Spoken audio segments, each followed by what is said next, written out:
साधु जी,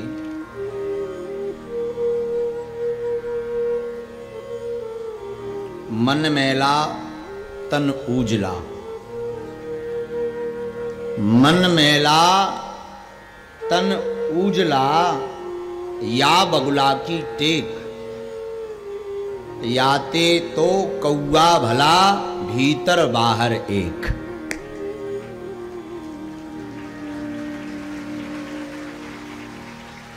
मन मैला तन उजला, या बगुला की टेक, और याते तो कौआ भला बाहर भीतर एक।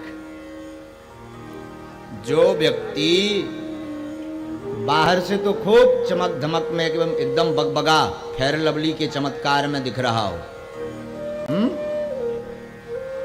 पर भीतर से खूब क्रिया कर्म करता हो, तो उस जो है दो मुइया सांप से भला तो वो आदमी बढ़िया है जो अंदर से भी कर्कश हो, वाणी में भी कर्कश हो, कम से कम वो धोखा तो नहीं किसी को देगा। आप शायद समझे ना हो हमने इस बात को क्यों कहा। दयालु, इस बात का हमारे तात्पर्य है, कई महापुरुष, महापुरुष कहेंगे नहीं, कई ऐसे विचित्र लोग हैं जो भगवान की भक्ति का बड़ा दिखावा करते और भीतर से ABCD भी भाव में नहीं रहती।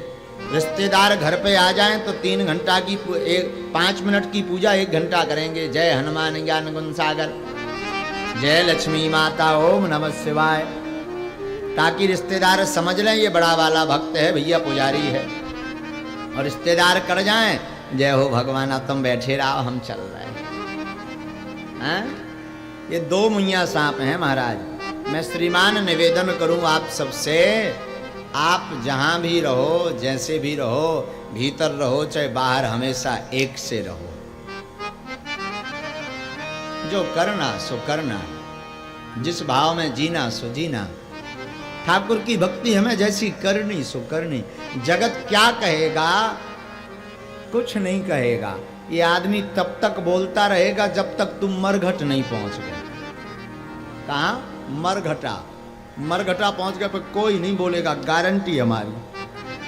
हाँ, एक बार फूक गए पर कोई नहीं पूछेगा, कोई बात नहीं करेगा भैया। ये आदमी तब तक बात करता है हो जब तक आप जीवित हो। ये टोकेगा, क्या कहेंगे लोग, कुछ नहीं कहेंगे। एक पहेली है बड़ी प्यारी, इस संसार में सबसे ज्यादा क्या दी जाती है और सबसे कम क्या ली जाती है, एक अक्षर में बताओ। तो वो एक अक्षर में एक ही चीज है, वो है सलाह। सबसे ज्यादा मात्रा में दी जाती है पर ली सबसे कम मात्रा में जाती है। श्रीमान, सलाह एक ऐसी है कि सब जो भी मिलेगा वो आपको सलाह देगा, पर जो सुन रहा उसका भी चित्त नहीं चिपक रहा, लेता कम है आदमी। तो दयालु, हम आपको ये बता रहे हैं, आपको जीवन में मौका मिले भगवत भक्ति का, ठाकुर की कथा सुनने का, कीर्तन गाने का, नाचने का, अरे भैया बिल्कुल भी सोचना नहीं घर वाले क्या कहेंगे, परिवारजन क्या कहेंगे, कुछ नहीं कहेंगे। यही कहेंगे बड़े पुजारी बन गए, कोई दिक्कत नहीं। तुम्हारे 4 घंटा कथा में देने से अगर तुम्हारा मन शांत हो रहा, भगवत भक्ति जाग रही, गुरु सेवा जाग रही, साधुओं के प्रति सेवा जाग रही, तो कथा में और नित्य अपने घर पर माता पिता परिवारजनों के साथ बैठ करके हरि चर्चा जरूर करनी चाहिए।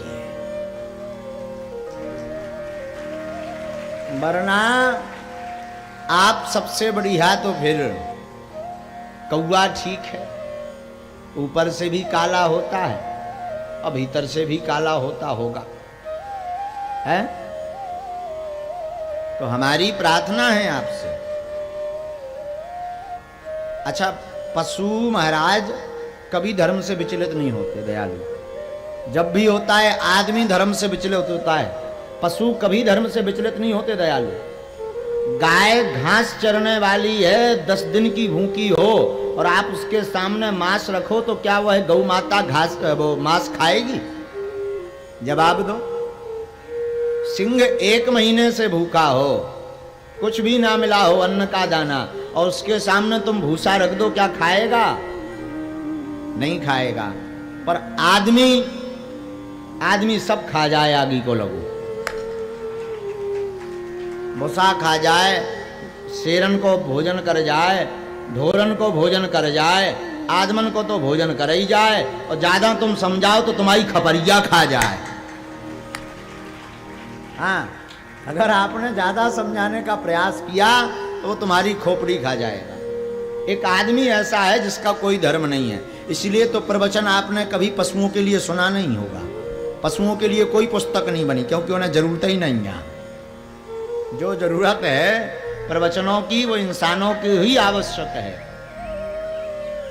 इंसान कब धर्म बदल दे कोई ठिकाना नहीं। पर दयालु, आप जब तक जीवित रहें सिद्धांत पर जिएं। सिद्धांत पर जिएंगे तो आप जीते जी तो जी ही रहे हैं, पर मरने के बाद भी जिंदा रहेंगे इतिहास में। कीर्तिमान महापुरुष सुभाष चंद्र बोस जैसे चले गए पर गए नहीं, आज भी जिंदा है। चंद्रशेखर आजाद, स्वामी विवेकानंद, स्वामी रामकृष्ण परमहंस, पूज्य श्री देवराहा वाले बाबा हैं, ब्रज के बड़े बड़े अवधूत भक्तमाली जी महाराज हैं, कितने, और हमारे अपने फतेहपुर के बड़े जय जय सरकार हैं, उनका विग्रह भी लगा हुआ है, इस तरफ में लगा हुआ है, पूज्य महाराज जी बड़े जय जय सरकार। अब ये गए तो हैं, पर ये क्या गए हैं? महापुरुष कभी नहीं जाते हैं, तो कीर्तिमान महापुरुष कभी नहीं जाते। इसलिए आप ऐसा काम करो कि जीते जी तो पहचाने जाओ, पर मरने के बाद भी नाम छोड़कर जाओ। इसके लिए एक सुंदर बात है, काहे न पावक जारी सके, काहे न सिंधु समाए, और काहे न करे अबला प्रबल, काहे न कालहू खाए। अग्नि किसको नहीं जला सकती? समुद्र में क्या नहीं समा सकता? अबला नारी क्या नहीं कर सकती? और काल किसको नहीं खा सकता? तो किसी ने बड़ा सुंदर जवाब दिया, पाप न पावक जारी सके। अग्नि सबको तो जला सकती, पर पाप को नहीं जला सकती। इसलिए लिखा, पाप न पावक जारी सके, यश न सिंधु समाए। यश और कीर्ति कभी समुद्र में नहीं बन सकती। समुद्र कितना भी बड़ा हो, पर यश नहीं समा सकता। तो यश न सिंधु समाए, और सुत नहीं अबला जन सके। अबला नारी सब कुछ कर सकती है, परंतु पुत्र पैदा नहीं कर सकती। अकेली नारी बिना पुरुष संसर्ग के पुत्र पैदा नहीं कर सकती। इसलिए लिखा, सुत नहीं अबिला जन सके, और नाम न कालहू खाए। काल सबको खा सकता, पर नाम को नहीं खा पाएगा। इसलिए श्रीमान, नाम जप भी करो और काम भी ऐसा करो कि आप चले जाओ, फिर भी आपका नाम इस संसार में बैठा रहे।